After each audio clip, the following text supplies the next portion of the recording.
अहिंसा के अवतार शासक नायक प्रभु महावीर स्वामी के पावन पवित्र चरण कमलों में कोटि कोटि वंदन नमन। आत्मज्ञानी सदगुरुदेव युग प्रधान आचार्य सम्राट डॉक्टर श्री शिव मुनि जी महाराज साहब के पावन पवित्र चरण कमलों में कोटि कोटि वंदन नमन। श्रवण संघीय उपाध्याय प्रवर संघ सेतु जूम ऑनलाइन कक्षा के प्रणेता पूज्य गुरुदेव श्री रविंद्र मुनि जी महाराज साहब के पावन पवित्र चरण कमलों में कोटि कोटि वंदन नमन। आगम कक्षा में विराजमान सभी गुरु भगवंतों को मेरा वंदन नमन व सुख साता प्रति।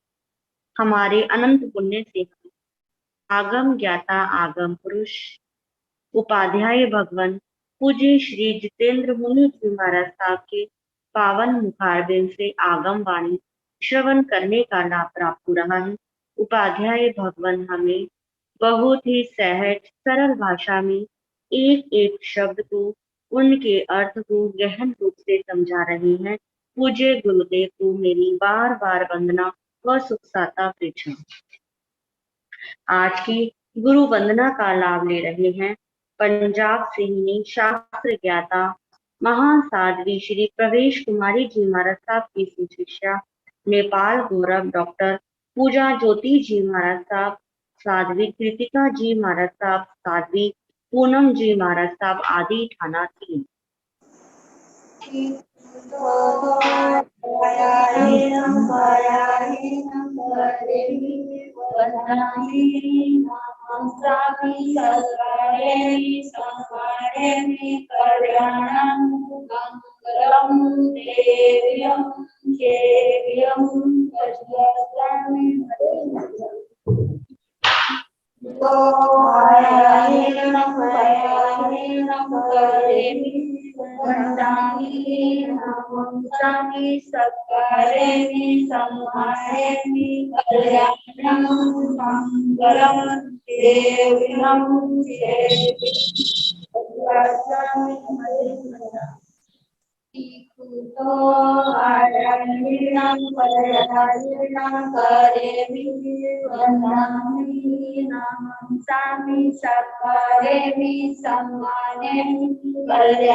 सुख साता जी आप सबके साता है।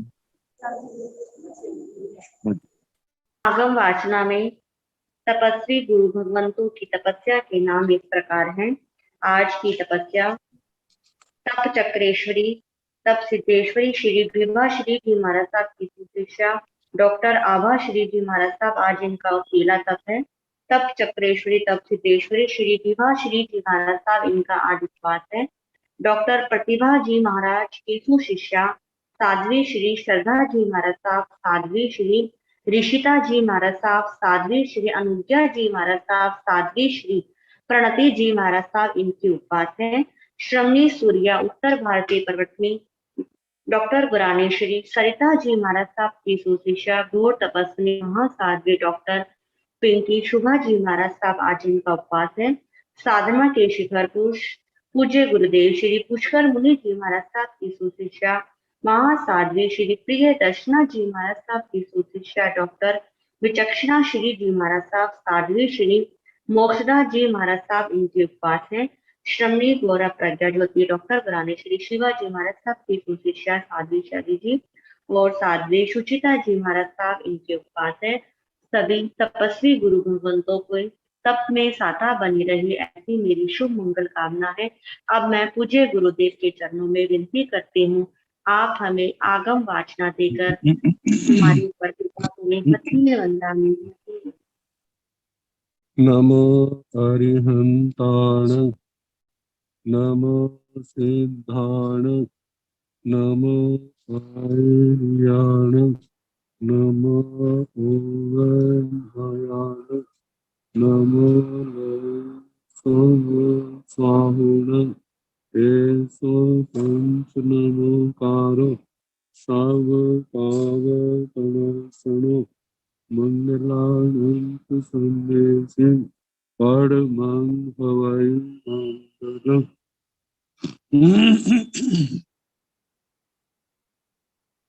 जिन शासन जिन वाणी सदा जयवंत हो, रमण संग सदा अविचल मंगल हो। मुक्ति को प्राप्त श्रमण भगवान महावीर स्वामी, उनकी परम पावन कल्याणी भागवती वाणी वाचक प्रमुख श्री इंदर भूति गौतम आदि गणधर भगवान युग प्रधानाचार्य परम पूज्य श्री सुधर्मा स्वामी जी महाराज, उनकी परम पावन पाठ परंपरा वर्तमान आचार्य ध्यान योगी परम पूज्य श्री शिव मुनि जी महाराज एवं गुरुजन सबके पावन चरण सोजों में मेरा अनंत अनंत वर वंदना नमस्कार। आगम परिषद में विराजमान वरिष्ठ मुनिराज, अन्य मुनिवृंद, परम आदरणीय भगवती स्वरूपा महासाध्या जी, श्री आचार्य सूत्र की वाचना प्रारंभ है। प्रथम स्कंध का प्रथम अध्ययन शस्त्र विज्ञान, उसका दूसरा उद्देश्य सुना चुके हैं। अब तीसरा उद्देश्य प्रारंभ करना है।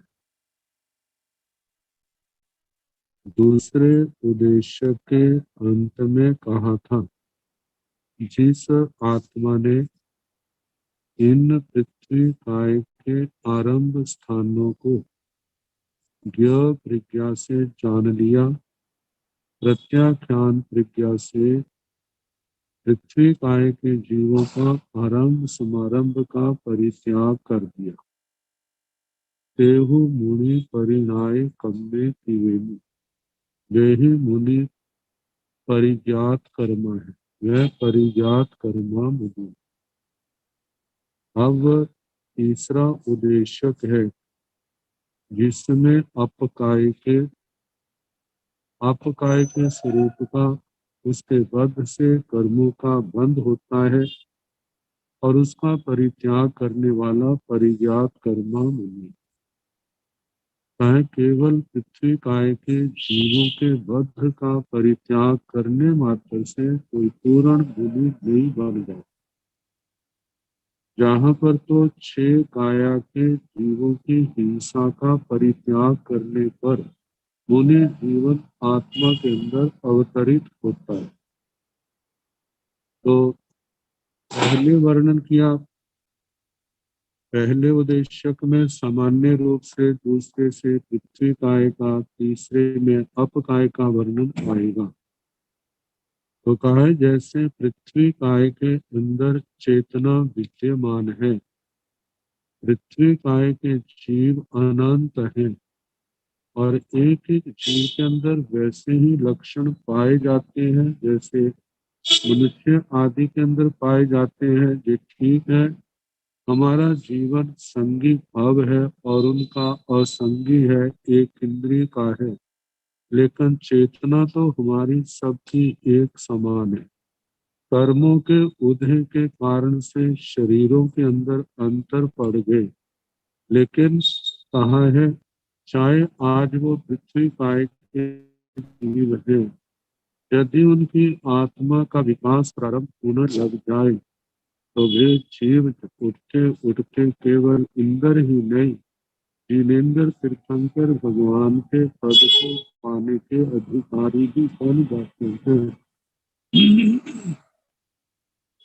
और इधर मनुष्यों का जीव है, या बड़े से बड़ा कोई देवता भी हो, इंद्र आदि देवता, यदि वे अपने स्थान का दुरुपयोग करें, सारा पापों की भोगों की दलदल में फंस जाए, धर्म को भूल जाए, तो ऐसे जीव गिरते गिरते इन पृथ्वी काय आदि पांचों स्थावरों के निगोद तक भी वो क्रम चलते चलते पहुंच जाते हैं। ये सारा कर्मों का खेल है, कर्मों का चक्कर है। इस चक्कर को पार करना ही हमारा मुख्य लक्ष्य है। तो बताया जैसे पृथ्वी काय के जीव होते हैं ऐसे अप काय के जीव। जैसे पृथ्वी कायों के अंदर उदारिक शरीर, उदारिक शरीर, तेजस शरीर, कार्बन शरीर पाए जाते हैं, ऐसे ही अप काय के अंदर भी पाए जाते हैं। जैसे पृथ्वी काय के जीवों की अवगाहना उंगल का असंख्यात्मक भाग है, ऐसे अपकाय के जीवों की शरीर की अवगाहना उंगल का असंख्यात्मक भाग है। जैसे पृथ्वी काय जीवों के अंदर सेवार्थक संघनन पाया जाता है, ऐसे ही अपकाय के जीवों के अंदर भी जे संघनन पाया जाता है। जैसे उनके अंदर संस्थान तो मसूर का है, चंद्रमा जैसा है, लेकिन अपकाय का स्टेबु का जैसे जल का बुलबुला होता है, ऐसा आकार बनता है। जैसे चार संज्ञाएं पृथ्वी काय के जीवों में पाई जाती हैं, ऐसे अपकाय के जीवों में भी चारों संज्ञाएं पाई जाती हैं। जैसे पृथ्वी काय के अंदर चार कषाय हैं, ऐसे अपकाय के जीवों के अंदर भी चार कषाय हैं। जैसे पृथ्वी काय के जीवों के अंदर चार लेशाएं आती हैं, ऐसे अपकाय के अंदर भी चार लेशाएं आती हैं। जो चौथी लेशा तेजो लेशा है, वो जन्म के समय थोड़ी देर के लिए होती है। जो देवी देवता देव गति से आए हैं, भाव पूर्ण करके तेजो लेशा वाले, तो वो कुछ देर तक उनकी तेजोलेशा पृथ्वी पानी के भाव में रहती है, और उसके बाद जो सामान्य तीन लेशाएं पाई जाती स्थावरों में यही पाई जाती है। तो लेशाएं भी एक दूसरे के अंदर कैसे पाई जाती है। अब पृथ्वी काय का जीव जाति की दृष्टि से एक इंद्रिय है, अप काय का जीव भी जाति की दृष्टि से एक इंद्रिय है। पृथ्वी काय में तीन प्रकार की समुद्र खातें पाई जाती है, जैसे वेदना, कषाय, मारणांतिक। ऐसे अपकाय में भी तीन समुद्र खातें पाई जाती। पृथ्वी काय के जीव में वेद नपुंसक वेद पाया जाता है, तो अपकाय के अंदर भी नपुंसक वेद पाए जाते हैं।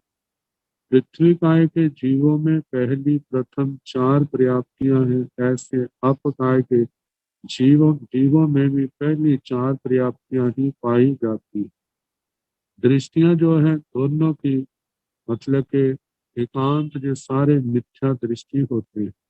दर्शन केवल अचक्षु दर्शन पाया जाता है। इनके अंदर ज्ञान नहीं पाए जाते, केवल मति अज्ञान, शुद्ध अज्ञान पाया जाता है। योग जो है, इनके अंदर केवल 15 की अपेक्षा से उदारिक काय योग, उदारिक मिश्र काय योग और कार्मण काय योग पाया जाता है। कार्मण काय योग तो केवल वाट बहते समय होता है, जब पूर्व जन्म समाप्त करके आते हैं, जहां पर पहुंचते हैं तब तक।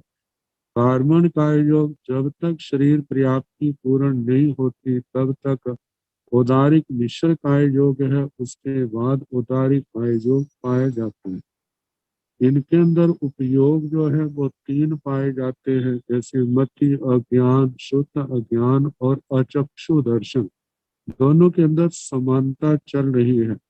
जैसे आहार है, तो आहार बिना बिना व्याघात के 6 दिशा का होता है। जो पृथ्वी काय अपकाय के जीव लोक के किनारों पर है, निष्कुट भाग आते हैं, तो जितनी दिशा में आलोक होगा उतनी दिशा से आहार कम हो जाएगा। 6 दिशाओं में लोक है तो 6 दिशाओं से होगा, 5 दिशाओं में लोक है तो 5 दिशा से, 4 दिशा में 4, 3 दिशा में लोक है तो 3 दिशा से आहार होता है। इन जीवों का जो आहार है रोमाहार है और ऊर्जाहार पाया जाता है। इनके अंदर कबल आहार नहीं पाया जाता, तो आहार की भी ऐसे के समानता पाई जाती है। अब ये जो जीव है मरने कहाँ से आते हैं, कहाँ को जाते हैं, पृथ्वी पानी वनस्पति में। ये पृथ्वी काय, अप काय, तेजस काय, वायु काय, वनस्पति काय, 2 इंद्रिय, 3 इंद्रिय, 4 इंद्रिय, पंच इंद्रिय, त्रियंच। इनसे तो आते हैं, लेकिन इनमें नरक के दंडक से नहीं आते। इनके अंदर देवगति से आए तो 10 भवनपति, बाणव्यंतर, ज्योतिषी, पहले दूसरे देवलोक तक के जीव जो है वो पृथ्वी, पानी, वनस्पति में आकर के जन्म ले लेते हैं। और इनकी जो आयु है कम से कम, जो तो सूक्ष्म पृथ्वी काय, सूक्ष्म अपकाय है, कम से कम ज्यादा ज्यादा अंतर मुहूर्त है, लेकिन जघन्य से उत्कृष्ट ज्यादा होती है। जो बादर पृथ्वी काय और तेज वायु अपकाय के जीव हैं, इनके अंदर जघन्य तो अंतर मुहूर्त की आयु है, लेकिन पृथ्वी काय में 22,000 वर्ष की आयु पाई जाती है। और दूसरा जो है अपकाय में 7,000 की आयु पाई जाती है। और ऐसे जीव जो हैं मरने के बाद पृथ्वी काय के, अपकाय के जीव जो हैं वे 5 स्थावरों में भी जन्म ले सकते हैं, विकलेंद्रियों में भी जन्म ले सकते हैं। पंचेंद्रिय त्रियंच हैं, करोड़ पूर्व तक की आयु के त्रियंच बन सकते हैं। और संगी भी बन सकते हैं, संगी बन सकते हैं, लेकिन ये युगलिया नहीं बन सकते। मनुष्यों में भी जो है ये जीव करोड़ पूर्व तक की आयु के बन सकते हैं। इससे आज ज्यादा जो आज जुगलियों की हैं उनमें ये पैदा नहीं होते। तो इस प्रकार ये आयु की दृष्टि से गतागत 563 जीवों की अपेक्षा से देखा जाए तो इनका भी अलग अलग से आता है। जैसे पृथ्वी पानी के जीव जो है 563 भेदों की अपेक्षा से 243 जगह से आते हैं, और 179 के थोपड़े में इनका जो है काल करके वहां पर चले जाते हैं।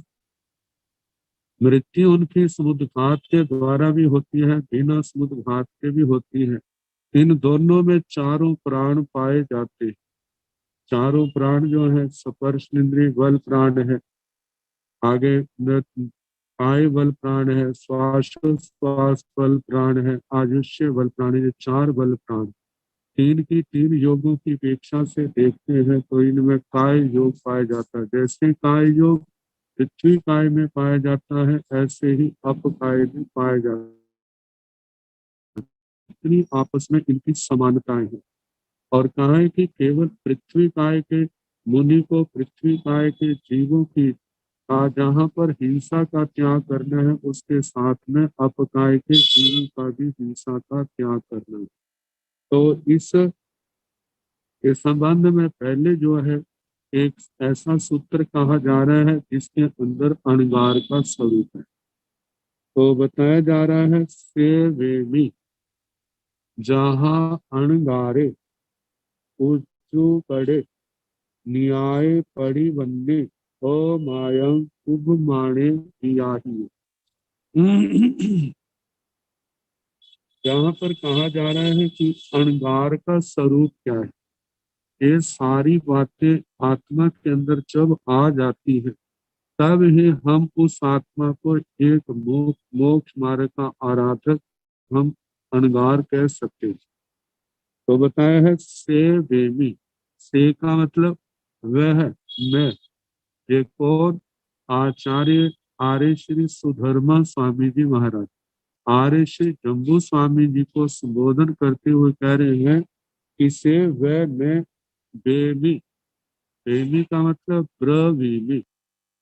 तो से जो शब्द है ये तो प्रथम पुरुष का एक वचन है, और क्रिया जो है वह उत्तम पुरुष के एक वचन की है। से का मतलब से, ब्रवीमी का मतलब मैं कहता हूँ। ब्रूय धातु आती है, उसका जो रूप बनता है ब्रवीमी, और अर्धमागधी में प्रेमी शब्द आया है। तो कहा है कि जहाँ पर से के साथ क्रिया का बेमी का योग नहीं मिलता, तो इसके बीच में हमें अहम शब्द ग्रहण करना है।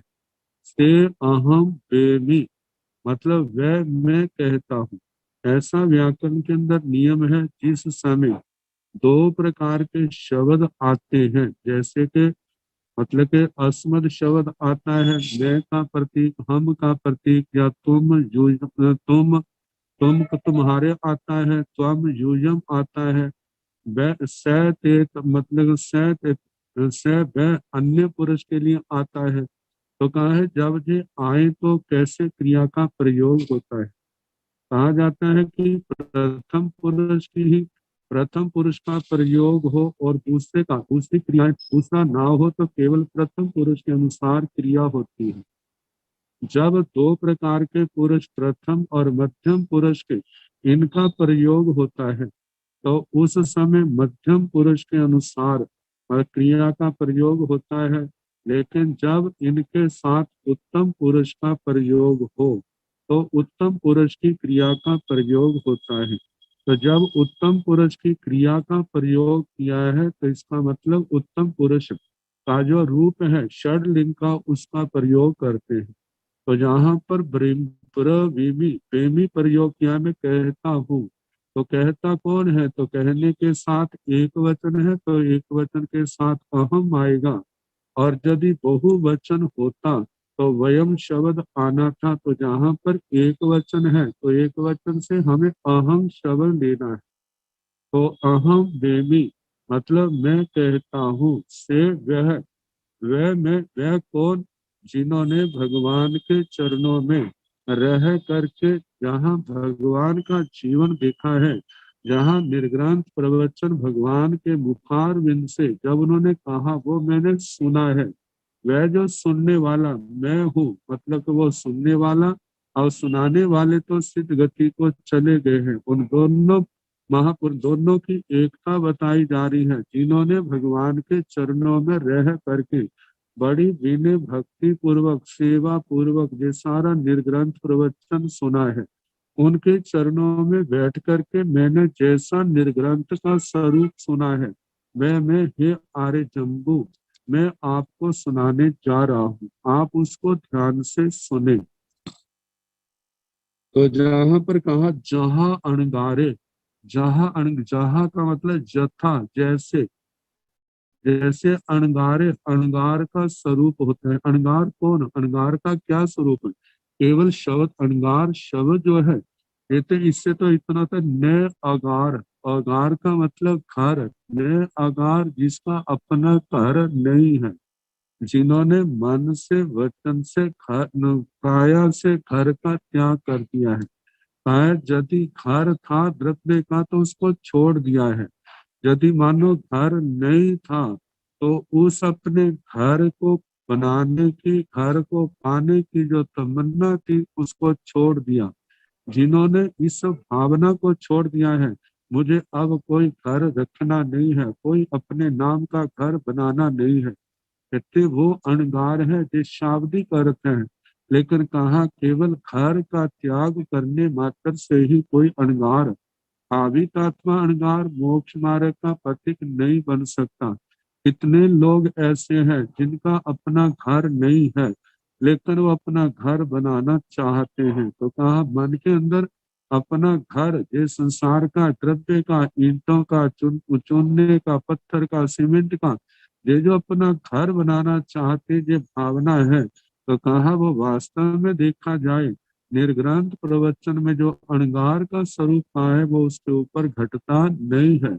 किसके ऊपर घटता है, जिसके था तो उसने परित्याग कर दिया है, नहीं है तो उसको पाने की भावना छोड़ दी है। वो नमी राज ऋषि के शब्दों में जो श्री उत्तराध्ययन सूत्र के 9वें अध्ययन में आया, जब स्वधर्मेंद्र महाराज ने ब्राह्मण के रूप में उनको भवन आदि प्रसाद आदि बनाने की बात कही, तो उन्होंने कहा कि जिनको रास्ते में संदेह है वही रास्ते में घर बनाता है।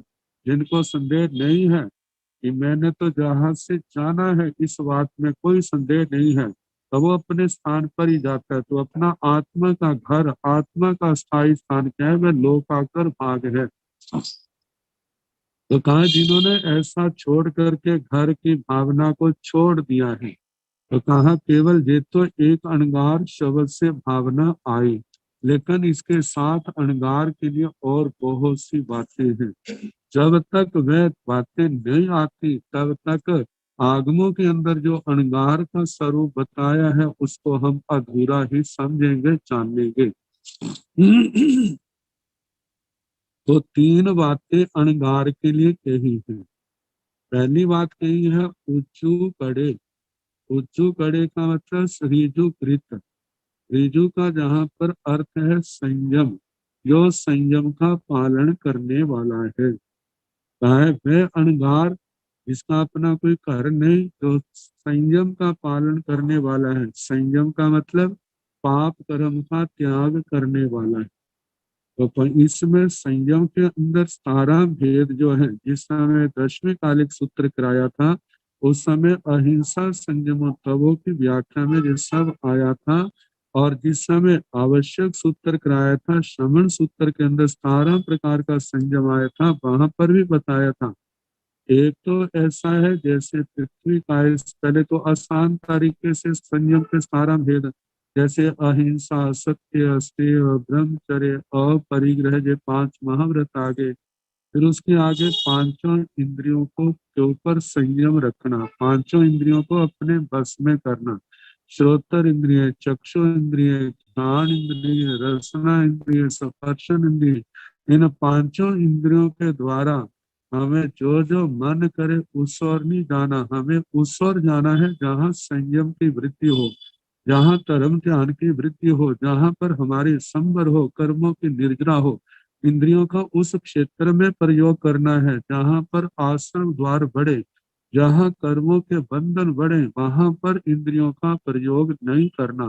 तो पांचों इंद्रियों को जो वश करने वाले हैं, 4 कषायों का निग्रह करने वाले हैं, जिसमें क्रोध का क्षमा के द्वारा, मान को विनम्रता के द्वारा, माया को सरलता के द्वारा, लोभ को संतोष के द्वारा जीतना है। तो इस प्रकार 5 5 4 6 14 हो गए।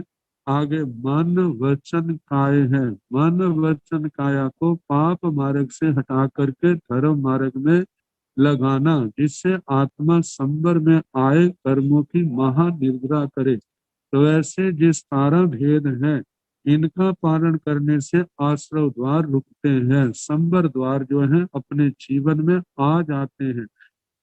आश्रय द्वारों के दरवाजे जो है बंद हो जाते हैं, कर्मों का आना रुक जाता है।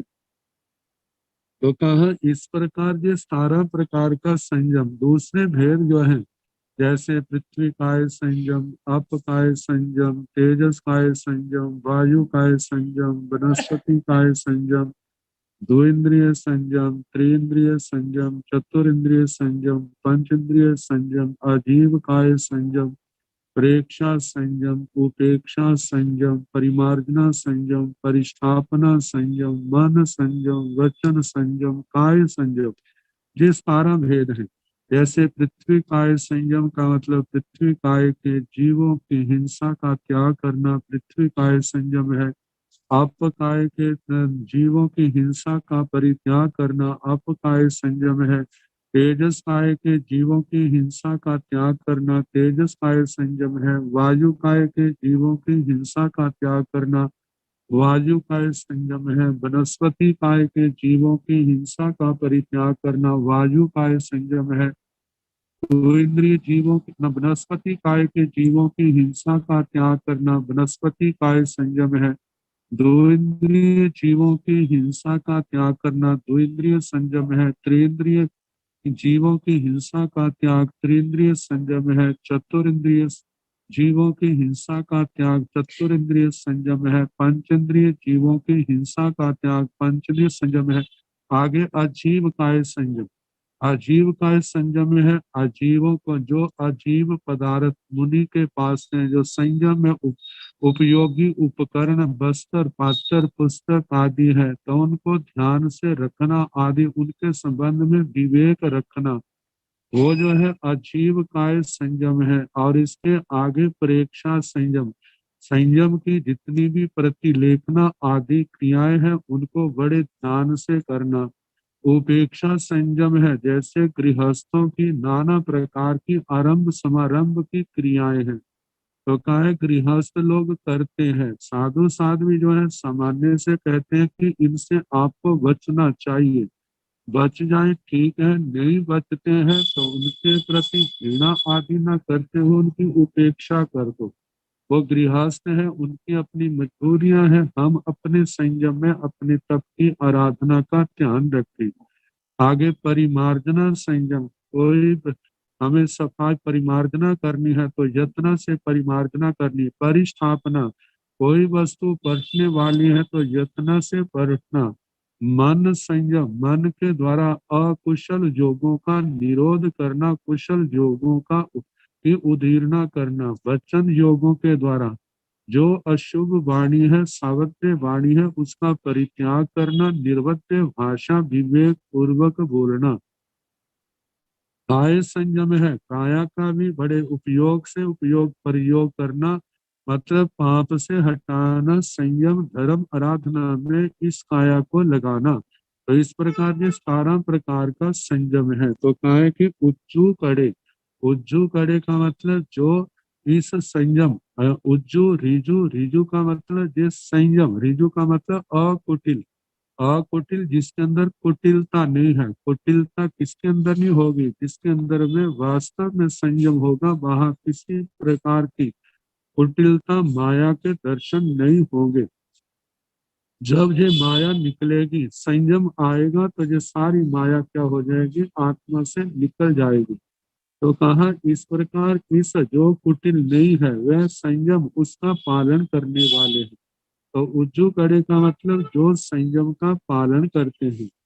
कहा है कि केवल संयम का पालन तो करते हैं, लेकिन इसके साथ इतने मात्र से मुनि नहीं हो जाता। कहा जाता है कितनी ऐसी लौकिक साधनाएं हैं, जब वो उन साधनाओं को करते हैं तो जो 17 प्रकार का संयम पालन करते हैं और उसमें किसी प्रकार का उपसर्ग आता है तो उसको भी समता से सहन करते हैं। वे अपने मन का भी निग्रह करते हैं, अपनी वाणी का भी निग्रह करते हैं, अपने शरीर का भी निग्रह करते हैं। लेकिन इतना करने मात्र से हम उसको अणगार, उसको हम मुनि नहीं कह सकते। वो मोक्ष मार्ग का पथिक नहीं है।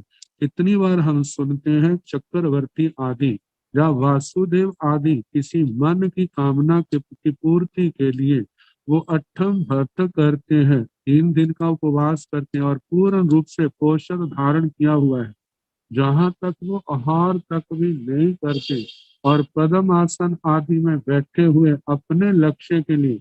अब देखा जाए तो उस समय वो इतनी जो संयम की 17 प्रकार के संयम की बातें कही है, सबका सब पालन कर रहे हैं।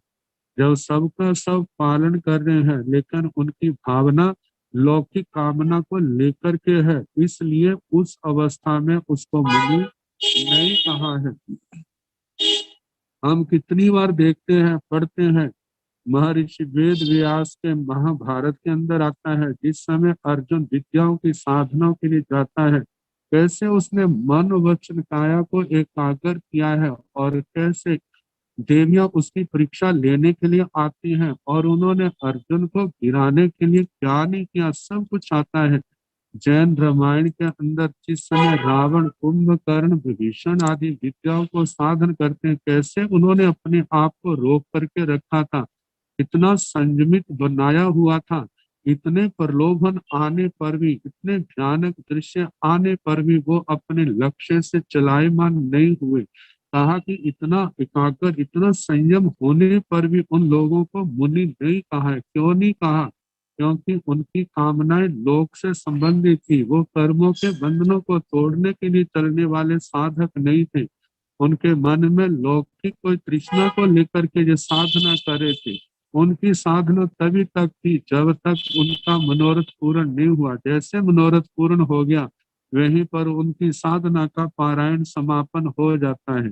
लेकिन इस आचरण सूत्र के अंदर, इस पाठ के अंदर बताया है कि जहां पर उस मुनि का अधिकार है, वो संयमी लिया है, जिसको हम अणगार, भावित आत्मा अणगार कहते हैं, जिसके अंदर अगला शब्द जो विशेषण के रूप में आया है वह कहा है न्याय परिपन्ने, नियाग प्रतिपन्ने। न्याग का जहां पर अर्थ क्या है? मोक्ष।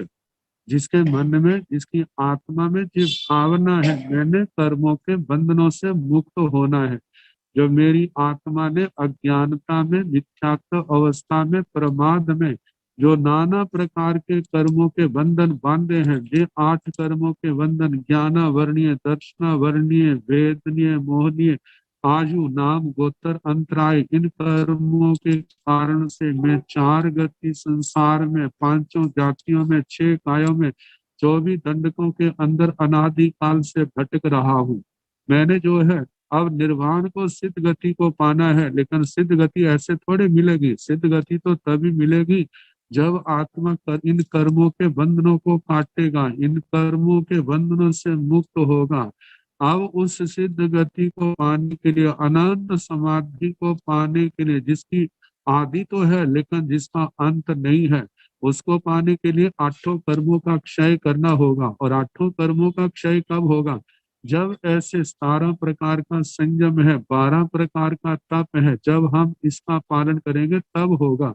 तो उस परम पावन धाम जो सिद्ध गति है, उसको पाने की भावना से जो संयम पालन कर रहा है, कहा कि उसको हम अणगार कह सकते हैं, भावित आत्मा के। दूसरा विशेषण कहा है कि न्याय परिवन्ने, मतलब मोक्ष, कर्मों के बंधनों से मुक्त होने की जिसने भावना को स्वीकार किया है, संकल्प किया है, मैंने संसार को पार करना है, मैंने कर्मों के बंधनों को तोड़ना है, मेरे संयम का लक्ष्य, मेरे तप का लक्ष्य क्या है? वह क्या है? वह सिद्ध गति को पाना, कर्मों के बंधनों से अपने आप को मुक्त करना है। इस भावना को लेकर के जो चलने वाला साधु साध्वी है, वो ही निर्ग्रंथ प्रवचन के अनुसार क्या है? अणगार है। न्याय परिवन्ने जे विशेषण दिया, आगे का है अमायम कुंभ माने। कहा इतना कुछ होने पर भी फिर भी कहीं ना कहीं आत्मा चूक जाता है, गलती कर जाता है, और उस गलती के कारण से वो अपने लक्ष्य से थोड़ा इधर उधर हो जाता है। और वो कौन सा है? तो ये अगले विशेषण में कहा है कि अमायम कुंभ माने। कहा संयम का हम पालन तो कर रहे हैं, लेकिन इसके अंदर किसी प्रकार की माया का भाव नहीं आना चाहिए।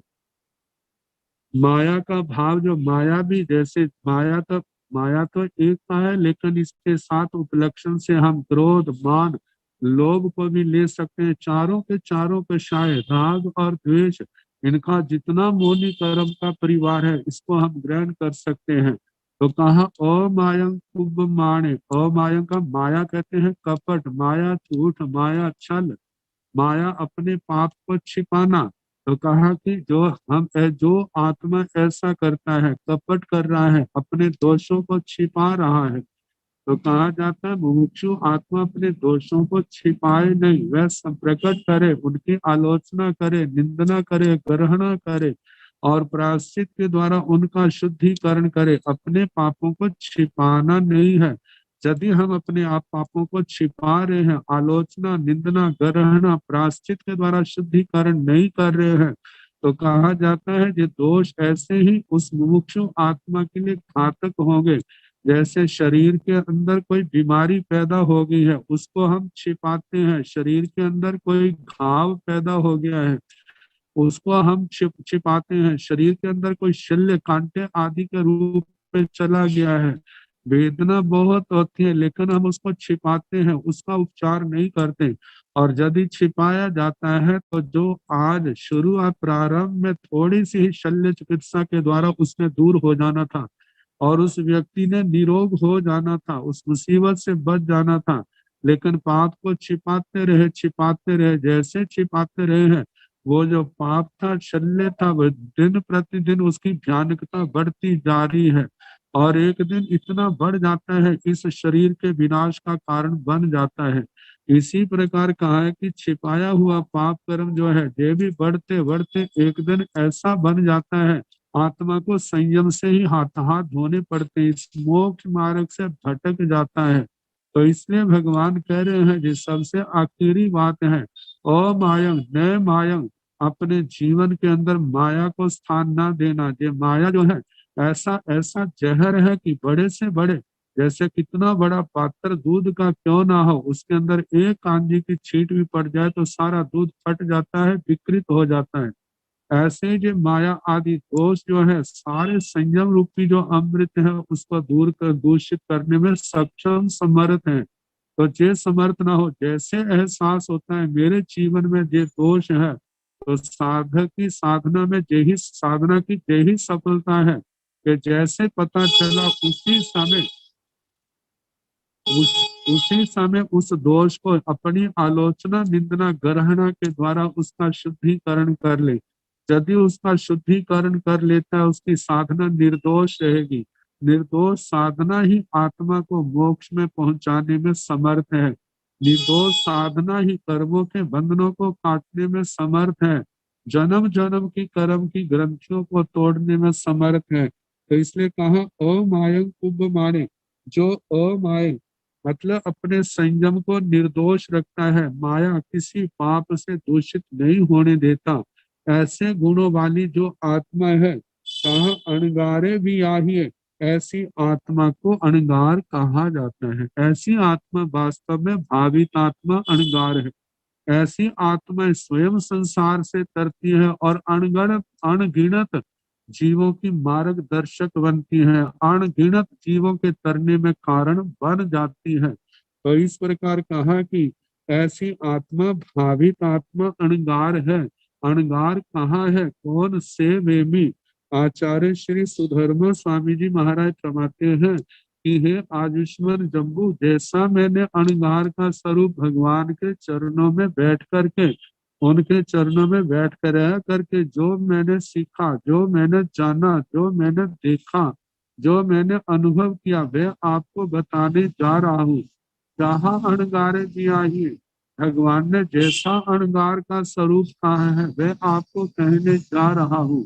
तो वो कौन सा है, वो तीन विशेषणों के द्वारा कहा है, जिसमें पहला है उज्जू कड़े ऋजुकृत, जो संयम का पालन करने वाला है।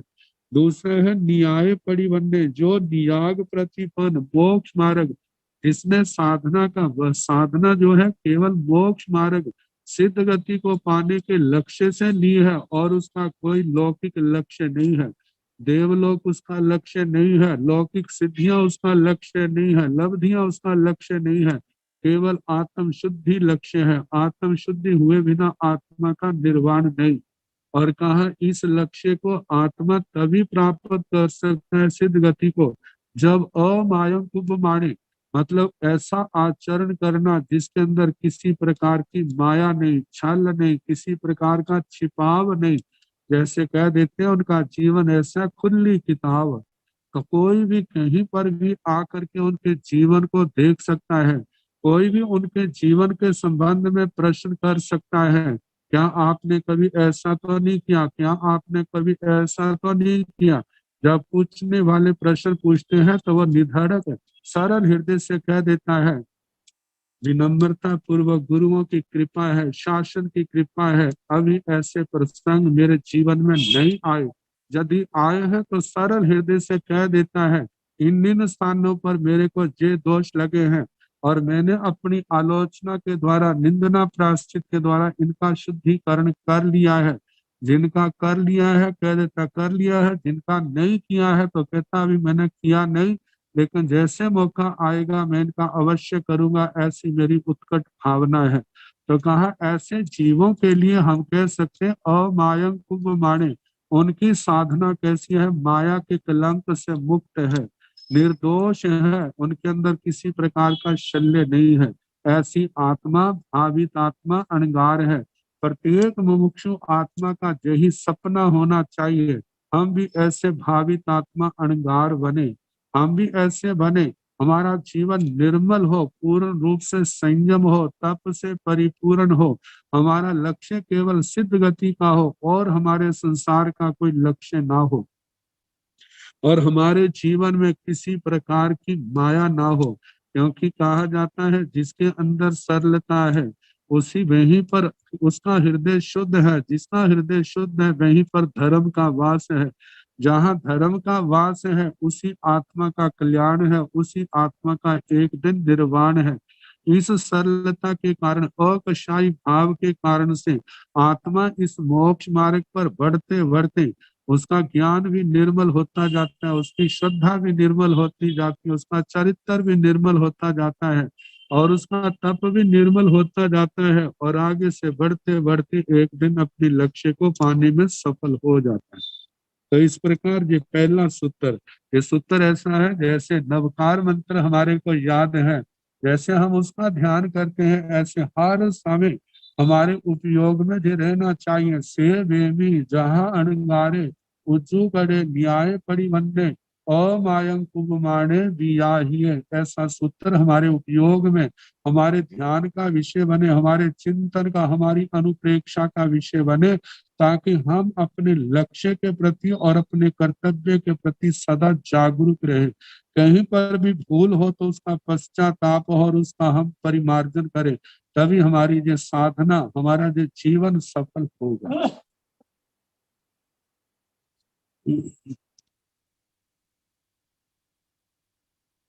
आगे सूत्र है, जाये श्रद्धाय निखंतो तमेव अणुपालिजा विहिता विसोत्यम।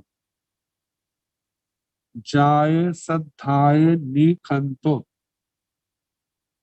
जाये श्रद्धाय, जो दोनों शब्द तृतीया विभक्ति के एक वचन के। जिस श्रद्धा से निखंतो निष्क्रांत, घर से निकला,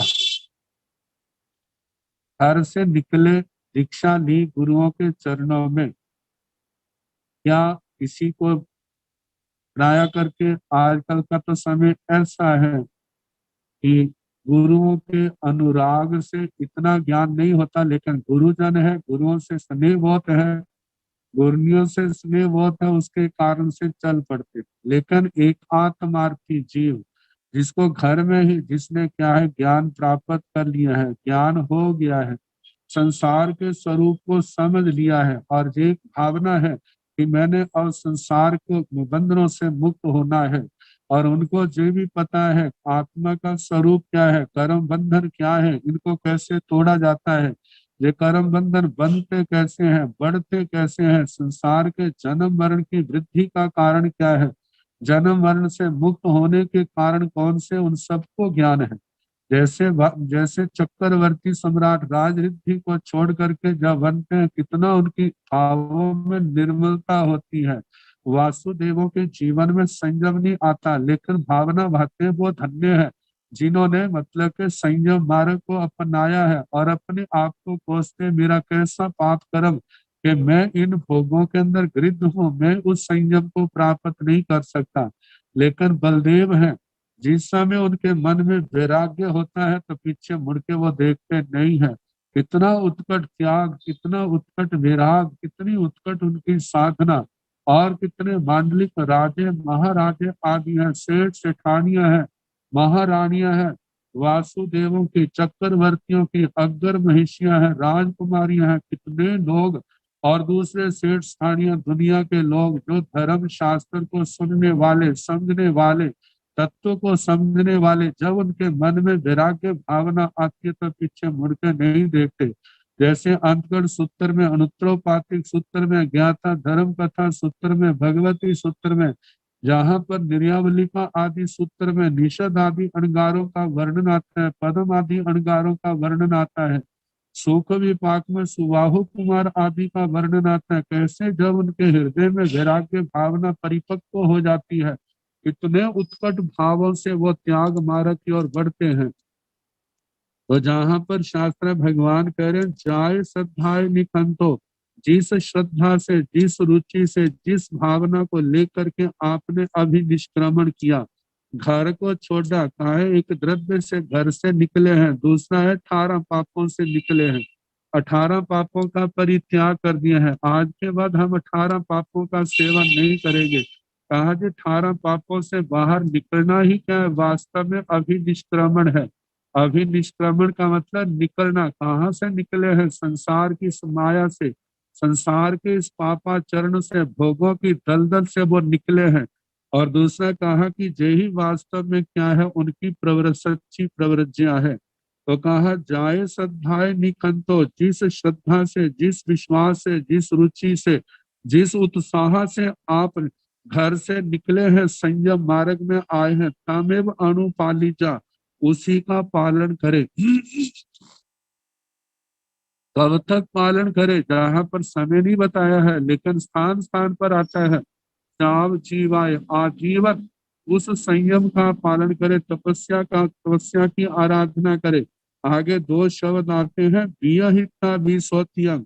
विश्रोतसिका का वियहिता मतलब विहाय, विश्रोतसिका विश्रोतसिका का मतलब है, एक आता है शंका, एक आता है अपध्यान। आत्मा के अंदर किसी प्रकार का अपध्यान, अपध्यान का मतलब आर ध्यान रौद्र ध्यान नहीं आने देने, आने लगते हैं पूर्व जन्म के कर्म के मोनि कर्म के उदय से, तो उसी समय क्या करे, जैसे घर के अंदर कोई कुत्ता बिल्ली आदि आने लगते हैं तो उसी समय क्या कर देते हैं, उसको बाहर से निकाल देते हैं। ऐसे जब आप ध्यान शंका आदि आत्मा के अंदर अवतरित हो, पैदा हो, उसी समय अप्रमत्तता के कारण, जागरूकता के कारण से उसी समय उसको छोड़ दे, उसको बाहर निकाल दे और बड़ी अप्रमत्तता पूर्वक संयम का पालन करता हुआ आगे बढ़े। शंका के संबंध में कहा है, एक शंका तो ऐसी होती है कि जो आत्मा को मूल से ही हिला देती है, एक ऐसी होती है मूल से तो नहीं हिलाती लेकिन कुछ ना कुछ नुकसान तो करती है। इसको एक को सर्व शंका कहते हैं, एक को देश शंका कह देते हैं। और सर्व शंका है पता नहीं जीवन शासन सत्य है या नहीं, ऐसी शंका जो है वह क्या है, सर्व शंका। अब किसी नौ तत्वों में से बहुत तो मानता है लेकिन एक बात को लेकर के कभी मन के अंदर आ गया, पता नहीं नरक है या नहीं, या स्वर्ग है या नहीं, किसी आत्मा को लेकर, या पुण्य को पुण्य है या नहीं, जीव आत्मा है या नहीं, ऐसे किसी एक बात को लेकर के शंका करना वो देह शंका है। और पूर्ण रूप से शंका करना पता नहीं है या नहीं, केवल हम ठगे तो नहीं गए हैं, जैसे दर्शन परिसर के अंदर आता है, पता नहीं तीर्थंकर हुए हैं या नहीं हुए हैं, पता नहीं ये साधना का फल होता है या नहीं होता है। जैसे जो दर्शन के पांच दोष के, शंका है, कांक्षा है, बीच कित्सा है, पर पखंडी संस्तव है, पर पखंडी परिचय है, कहा जाता है ये पांच प्रकार के, इन सब दोषों को छोड़ करके जिस श्रद्धा भक्ति से वह संयम मार्ग पर चला था, आजीवन उसी श्रद्धा भक्ति से संयम का पालन करे। तो इसके संबंध में स्थानक सूत्र के अंदर चौभंगी भी आती है, कितने, क्योंकि क्षोभशम की विचित्रता है, क्षोभशम की विचित्रता के कारण से ही सारी नाना नाना विधता है। संसार के अंदर इतना बहुरंगापन दिखाई देता है, तो ये सारा कर्मों के कारण, भावों के कारण से ही तो है। यदि सबके भाव एक समान हो तो सारी दुनिया भी क्या होगी, एक समान, लेकिन सारी दुनिया एक समान नहीं। जब एक समान नहीं है तो इसका मतलब दुनिया के भाव भी एक समान नहीं है। तो कहा जाता है कर्मों कर्मों के क्षोभशम की विचित्रता के कारण से नाना प्रकार की विचित्रताएं दिखाई देती हैं। एक ऐसे साधक हैं, शेर के समान घर से निकलते हैं, आजीवन शेर की तरह ही बड़े उत्साह से विचरते हैं, कहीं पर श्रृंगाल वृत्ति गिद्दड़पना उनके अंदर नहीं आता, बड़े उत्साह से संयम पालन करते हैं। और कई एक साधक ऐसे होते हैं, शेर निकलते हैं शेर के समान लेकिन बाद में गिद्दड़ के समान बन जाते हैं। कई एक ऐसे हैं जिस समय निकले थे तो मन में शंका थी, पता नहीं मैं पालन कर सकूंगा नहीं कर सकूंगा, कहीं मैं गिर ना जाऊं, तो उस समय तो उत्साह इतना नहीं था, लेकिन गुरुओं का अनुराग है, उनकी प्रेरणा कहीं चल पड़े हैं। और जैसे जैसे समय बीतता जा रहा है उसका उत्साह बढ़ता जा रहा है। तो ऐसों के लिए कहा है कि निकले थे तो गिद्दड़ के समान थे लेकिन बाद में शेर वृत्ति आ गई, सारा जीवन निर्दोष बड़े उत्साह के साथ संयम पाला है। और एक ऐसे हैं कर्मों के मारे हुए जिसको कह सकते हैं कि जब निकले थे तो भी गिद्दड़ के समान थे, सारा जीवन गिद्दड़ वाली वृत्ति रही और अंतिम समय भी गिद्दड़ जैसे रहे। लेकिन हमें पहली बात है, शेर के समान निकले हैं, शेर के समान चले, मानो शुरू में शेर वृत्ति नहीं है तो उसका विकास करे। उसका विकास कैसे होगा, उसका विकास तो तभी होगा जब गुरुओं की आज्ञा में रह करके श्रद्धा भक्ति पूर्वक आगम वाणी का स्वाध्याय करेंगे और हर समय संयम का ध्यान रखेंगे। मानो काल के दोष के कारण से, अपने क्षोभशम की कमी होने के कारण से कहीं पर भी भूल हो जाती है, संयम में दोष लगता है, तो उसको स्वीकार करते हुए उसी समय उसकी आलोचना निंदा प्रायश्चित करके शुद्धिकरण करते जाएं। यदि हम ऐसे चाहे हमें रोज शुद्धिकरण करने के लिए तपस्या क्यों ना करनी पड़े, जैसे हम इस वृत्ति के अनुसार चलेंगे तो वो दिन दूर नहीं होगा। जब हमारी वृत्ति भी सिंह वृत्ति होगी, शेर जैसी वृत्ति होगी, हम भी निर्दोष रूप से संयम का पालन करने में सफल होंगे, समर्थ होंगे।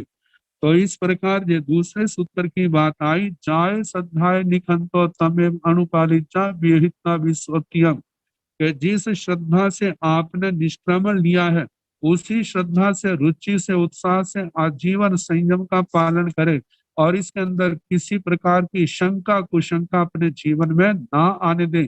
इसी में सूत्र आएगा कि तमेव सच्चंग निसंकं जंग जीणे ही पवैया, वो सत्य है, शंका से रहित है, जिसकी प्ररूपणा अरिहंत भगवंतों ने की है। कहा कि समझने का प्रयास करे। समझने के लिए आचार्यों ने बहुत उपकार किया है, बड़ी विस्तृत टीकाएं लिखी हैं शास्त्रों के ऊपर। कोई शंका एक स्थान पर नहीं, दूसरे स्थान पर पढ़ते रहे और लगातार ऐसे स्वाध्याय करने से कर्मों का क्षोभक्षम बढ़ता है। जब क्षोभक्षम बढ़ता है तो उसके जो जो कुशंका है वो अपने आप शांत होने लग जाती है। मानो शांत होगी तो बहुत अच्छा, नहीं होती है तो समय के ऊपर छोड़ दें कि आने वाले समय में जब योग्य निमित्त मिलेगा हमारी शंका का पूर्ण रूप से समाधान होगा। धैर्य रखे, मतलब विचलित ना हो, जल्दबाजी ना हो। भगवान के शासन में एक एक प्रश्न का समाधान है, लेकिन जब समाधान नहीं मिलता है तो उसका धैर्य से इंतजार करे, समय आएगा और उसकी एक एक शंका का समाधान भी होगा। अब इसके आगे अगला सूत्र है, इस मार्ग पर चलने वाले हम तुम ही नहीं है। ये मार्ग वो है जिस मार्ग पर तीर्थंकर भगवान चले हैं, चक्रवर्ती कीर्ति को छोड़ के चले हैं। बलदेव राजनीति को, कितने बड़े बड़े लोग हैं, महावीर इस मार्ग पर चले हैं, पणया वीरा महावीर। तो इसके संबंध में जो आएगा कल जैसे समय होगा सुनाने का। नमो हरिहंताण, नमो सिद्धाण, नमो आयर्याण, नमो ध्यायाण, नमो सब साहुण, एसो पंच नमो कारो साव पावन पनासनो मंगलानंत संदेशं पड़म हवाई मंगलम श्री चतारी मंगलम हरिहंता मंगलम सिद्धा मंगलम साहु मंगलम केवली पनतो धम्मो मंगलम चतारी लोकोत्तमारिहंता लोकोत्तमा सिद्धा लोकोत्तमा साहु लोकोत्तमा केवली पनतो धम्मो लोकोत्तमो चतारी शरणं प्रवज्जामि अरिहन्ते शरणं प्रवज्जामि सिद्धे शरणं प्रवज्जामि साहु शरणं प्रवज्जामि केवली प्रणतं धम्मं शरणं प्रवज्जामि। चार शरण सुख हरणे दुख हरणे मंगल करने और शरणा नहीं कोई, जो भव प्राणी आश्रय सबको यथा